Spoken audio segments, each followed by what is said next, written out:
Welcome to the show. I'm Nicoletta, and this is the podcast where we dive deep into movies, whether they're timeless classics or modern gems. If it made you feel something, we're talking about it. Welcome, everyone. Today, we're looking at a film that, well, it didn't just make us laugh, it practically defined a whole era of comedy. We are talking about Superbad.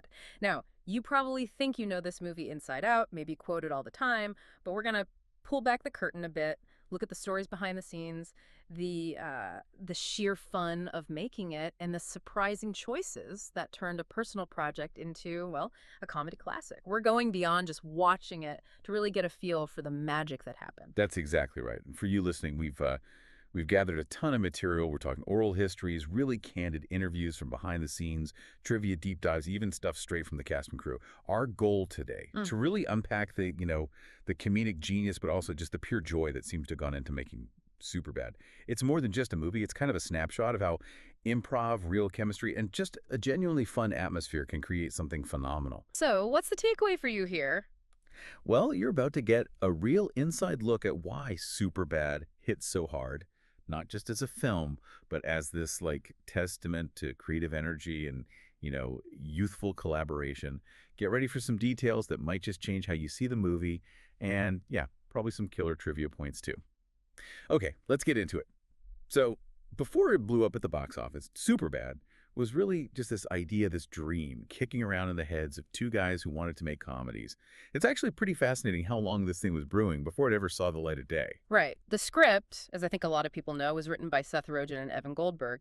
But the kicker is, it wasn't just a script. They were pulling directly, really heavily from their actual high school experiences. Yeah, that's the amazing part. It wasn't just, a job for them. It was super personal, reflecting all their own teenage stuff, the anxieties, the awkwardness, the adventures they actually had as friends trying to figure things out. And it's really insightful to think about how that specific, deep personal connection, that authenticity, directly fed into why the film just clicked with so many people. Oh. This wasn't some studio trying to guess what teens find funny. Right, not calculated. Not at all. It was literally two guys writing about stuff they were still kind of living through. Right. Or had just lived through. Yeah.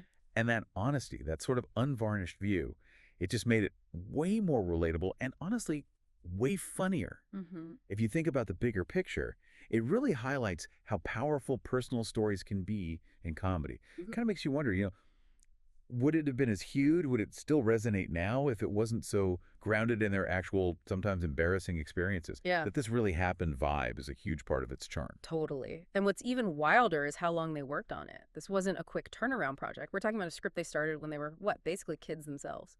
Yeah, incredibly young. They kicked it off when they were just 13 years old back in 1999. 13.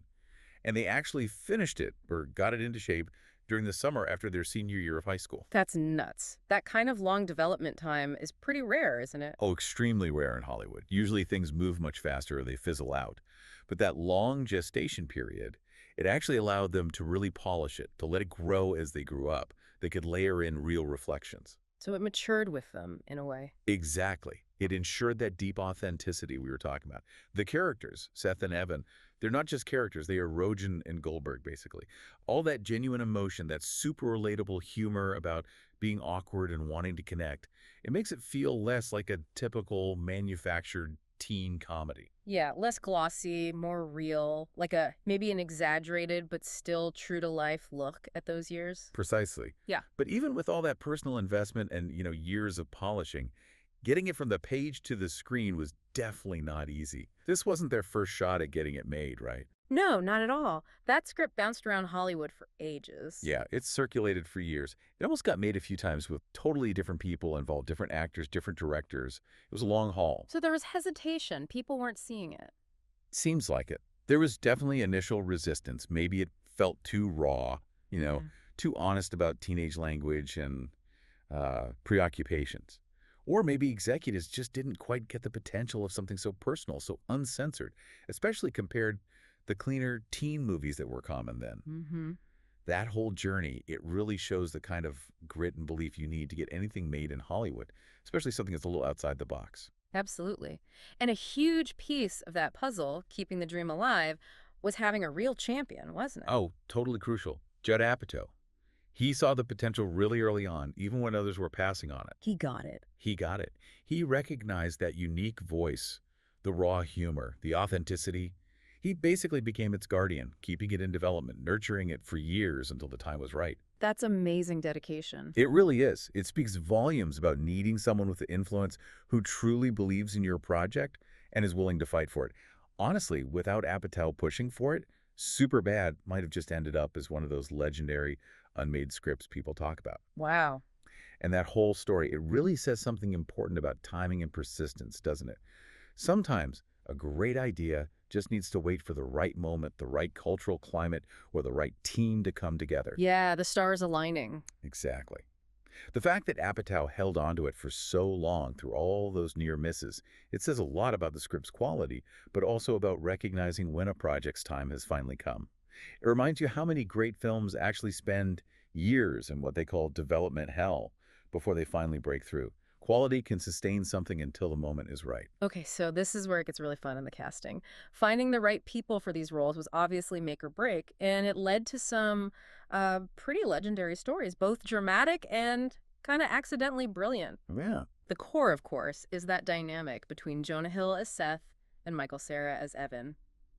That was just lightning in a bottle, wasn't it? Absolutely fundamental to the whole thing. Their chemistry wasn't just good, it felt totally effortless, completely natural. And apparently, a lot of that magic we see on screen actually came from them just riffing off each other, improvising. Really? So it wasn't all scripted? Not by a long shot. It's fascinating, isn't it? How often the best on-screen relationships just click organically. It wasn't about finding actors who could act like friends. It was about finding people who actually became friends, or at least had that instant, easy rapport. You could feel that connection. Totally. Reports from the set always mention how quickly Hill and Cera bonded during auditions. It was immediate. And that kind of organic process, it almost always leads to performances that feel super authentic, super relatable, which, for a comedy based on real teen awkwardness, was just vital. Yeah, you couldn't fake that. It's exactly. Yeah. It shows that sometimes casting for personality, for that spark, can be way more important than just ticking boxes for experience or type. So many of their best back and forths, the lines that really stick with you, were apparently just improvised moments born from their timing and that friendship. Okay, but then there's McLovin. Oh my God, McLovin. The story of how Christopher Mintz-Plasse got that part is just, it's infamous. And Jonah Hill was not a fan at first. Yeah, that's the legend. Christopher Mintz-Plasse playing Fogel, a.k.a. the one, the only McLovin. Mm-hmm. He apparently really rubbed Jonah Hill the wrong way in the auditions. How so? Hill himself said he initially hated Mintz-Plasse, not personally, but because Mintz-Plasse's audition was just so audacious, kind of irreverent and completely fearless, he came in with this weird, confident, almost cocky energy that just threw Hill off, who was already trying to embody Seth. Wow. Okay. So awkward start. Very awkward. But that tension, that friction, was exactly what director Greg Mottola and Judd Apatow were looking for. They saw the comedy gold in that real-life dynamic. Ah, so they used the awkwardness. They totally leaned into it. It was a deliberate choice to cast him, maybe because of Hill's reaction, not in spite of it. Which brings up a really interesting point about how creative teams sometimes harness real-world stuff, even clashes, for art. Right. That initial, antagonism between them, it perfectly served the characters' relationship. Seth's constant exasperation with Fogel feels completely real because maybe initially it kind of was. That makes so much sense. It's sort of classic casting against type or just embracing the unexpected. It also shows Mottola's vision, seeing comedy where others might just see a problem. And you got to remember, Mintz-Plasse was only 17. No real acting experience. He just walked in, apparently dressed super casually, kind of unfazed. No way. Yeah, which annoyed Hill even more, but impressed the casting folks. Seth Rogen apparently had to step in and convince Hill to roll with it. That's incredible. And speaking of iconic looks, we have to talk about Emma Stone's red hair. That wasn't her natural color, was it? Nope, not at all. Emma Stone's naturally blonde. She dyed her hair that specific vibrant red just for the role of Jules in Superbad. And it became such a signature look for her early on. It really did. It's fascinating how a simple aesthetic choice like hair color can have such a huge impact on an actor's career path. It wasn't just for the movie. It became part of her whole on-screen persona for a while. Judd Apatow apparently suggested it, wanted her to stand out. Well, it worked. Totally worked. That red hair definitely helped make her memorable in her breakout role. It became synonymous with her early career. It just shows how even small production details can contribute to an actor's branding and trajectory. A little thing with big consequences. Okay, and we can't forget the adults in the room, or rather, the wonderfully incompetent adults, the cops. Bill Hader and Seth Rogen as Officers Slater and Michaels. Oh, Genius. absolutely brilliant. Their chemistry as these clueless, totally inappropriate cops was just off the charts. They basically stole every scene they were in. And a lot of that was improvised, too, wasn't it? A huge amount of it, yeah. This really highlights the importance of improv in comedy filmmaking. For a movie like Superbad, letting actors play and react in the moment often creates funnier, more surprising stuff than just sticking to the script word for word. And the director, Greg Mottola, he had an improv background. Exactly. He came from the Upright Citizens Brigade theater scene, so he totally understood and encouraged improv. He created an environment where the actors felt free to experiment, which led to those amazing unscripted moments. Like the McLovin ID scene. Perfect example. Yeah. So much of that interaction, especially Hader's lines, was just made up on the spot. It feels spontaneous because it was spontaneous. And it's cool that Seth Rogen, who was originally maybe going to play Evan, ended up playing Officer Michaels instead. He saw that comedic potential with Hader. That pairing was gold. Pure gold. It was a risk, letting them loose like that, but it paid off massively. Created characters and lines that are just part of the culture now. It shows that sometimes the best stuff comes from just letting talented people play. Okay, so let's dig into the actual filming, the vibe on set. From everything you read, it sounds less like a stressful movie shoot and more like, I don't know, summer camp. Uh-huh. That's the description you hear constantly. Summer camp for hilarious people. The overall atmosphere was reportedly incredibly fun, really loose, super collaborative. It was an environment designed to let creativity and humor just happen. And that must have made a difference, especially with a young cast. But a huge difference. Yeah. That positive, playful vibe made everyone, especially younger actors, feel comfortable taking risks, trying things out. That's absolutely vital for comedy. It's the opposite of those tense, rigid sets you sometimes hear about. Right. Cast members always talk about the camaraderie, the constant laughing. It felt less like work and more like play. And that energy, you can actually feel it in the finished film. It feels energetic, authentic, fun. It really supports that idea that a fun production often makes for a fun movie. That joy translates. So let's talk specifics. The improvisation wasn't just between the cops, right? It was happening in other key scenes. Oh yeah, absolutely. The amount of improv that made it into the final cut is pretty remarkable. It gave the whole film this raw, unpredictable edge. Like which scenes? Well, take the laundry room fight scene. Remember that awkward flailing fight Seth gets into? Oh, God, yes. Painfully awkward. Sources say a lot of the lines and the physical comedy in that were improvised. That's why it feels so raw and uncomfortable funny. Okay, yeah, that tracks. Then there's the grocery store scene we mentioned with McLovin and the cops during the robbery. Heavily improvised, just a showcase for Hader, Rogen, and Mintz-Plasse bouncing off each other. Legendary stuff. And even bigger sequences, like the car chase with the police car. Hmm. It wasn't meant to be a realistic action scene. It was designed to be totally over-the-top, absurd, playing up how ridiculous the whole situation was. Right, leaning into the comedy. Exactly. And think back to the very beginning, the sex ed class scene. Those awkward questions, the cringy answers that set the tone immediately. Honest, uncomfortable, but hilarious. That felt very real, even if exaggerated. It begs the question, though, how do you manage that? How do you balance a script with letting people just go for it? That's the million-dollar question, isn't it? And Superbad seems to have nailed it. They had a strong script as the foundation, the blueprint, but Mottola was smart enough and trusted his actors enough to let spontaneous moments happen within that structure. He let the cameras roll, capture the unexpected stuff. So it wasn't chaos, it was controlled chaos. Kind of, yeah. The improv added realism to the humor, made it feel less like setup punchline and more like stuff just happening. It really shows that often the most memorable comedy doesn't come from a script page, but from the chemistry and talent of performers given the freedom to create. It's about trust. And it wasn't just the main cast. Even smaller parts and background details have fun stories attached, right? Totally. The film is sprinkled with cameos and early roles for people who blew up later. Yes, but the star moments. Exactly. It adds another layer when you rewatch it. Yeah.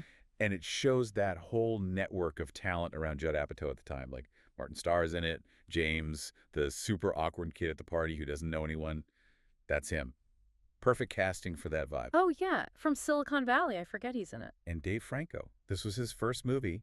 He's just one of the background partygoers. A tiny role, but fun to spot now. That's awesome. Little nuggets for fans. And props, too.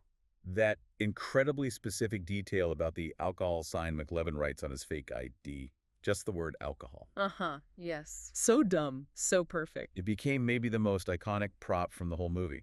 Just a simple hand-drawn sign. It's amazing how those little things stick. It really is. It shows how even tiny choices in casting or props can become part of a film's legacy. These details add texture, make it richer on rewatches. They become iconic. Okay, so pulling it all together, beyond the laughs, beyond the fun set stories, what's the bigger picture for Superbad? It wasn't just a hit, it was massive. Oh, enormous. Critically and commercially. It made something like over $170 million worldwide, and the budget was pretty modest, around $20 million. Wow, huge return. Huge. That kind of success cemented its place. It wasn't just niche, it was mainstream popular. And critics loved it too, high scores on places like Rotten Tomatoes. It showed the humor worked on multiple levels. And it launched careers, big time. Absolutely. It propelled Hill, Cera, Stone, Mintz-Plasse into the spotlight, and it further solidified Apatow, Rogen, and Goldberg as major forces in comedy. It kicked off a whole wave. So it wasn't just funny, it kind of changed the game. You could definitely argue that. It was a game changer for the teen comedy genre. It proved audiences were hungry for comedy that was both, really raunchy but also had heart. And it showed that heavily improvised films could be massive hits. Which raises that interesting question. How do these films, born from seemingly fun, chaotic sets, end up having such a huge cultural impact? And that impact has lasted, hasn't it? It's not just the money it made back then. The film turned 15 a couple of years back, and people are still obsessed with it. Absolutely. Yeah. It's maintained its popularity and relevance remarkably well. It's consistently listed as one of the best comedies of the 2000s, maybe even the 21st century so far. Why do you think it's held up so well? Well, I think it comes down to the timelessness of the themes, right?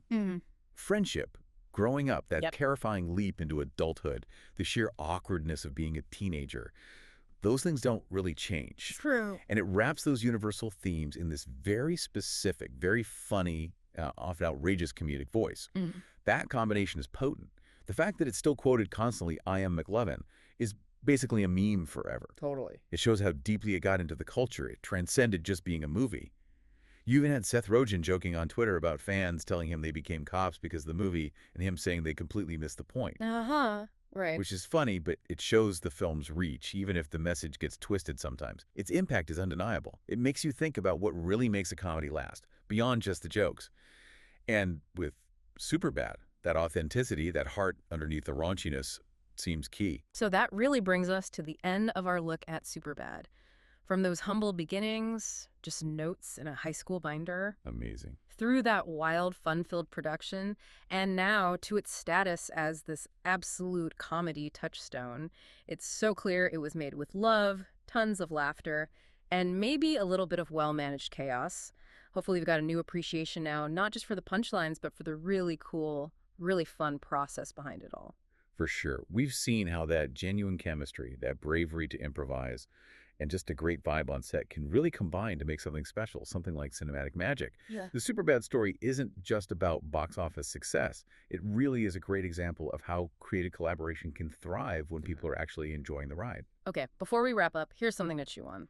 When we watch movies that just feel effortlessly funny, truly authentic, how much of that can you actually plan for? And how much is just spontaneous magic, the result of a talented team having an absolute blast together? Interesting question. Does the fun they had making it somehow beam directly through the screen to us? Is there like a feedback loop of fun between the creators and the audience? Something to think about next time you watch comedy that just hits perfectly. Thanks so much for joining us for this. Until next time, keep exploring, keep learning, and definitely keep laughing. If you enjoyed this conversation, don't forget to hit that subscribe button, give it a like, and check out the next episode. We've got plenty more movie magic to dive into. Talk to you soon.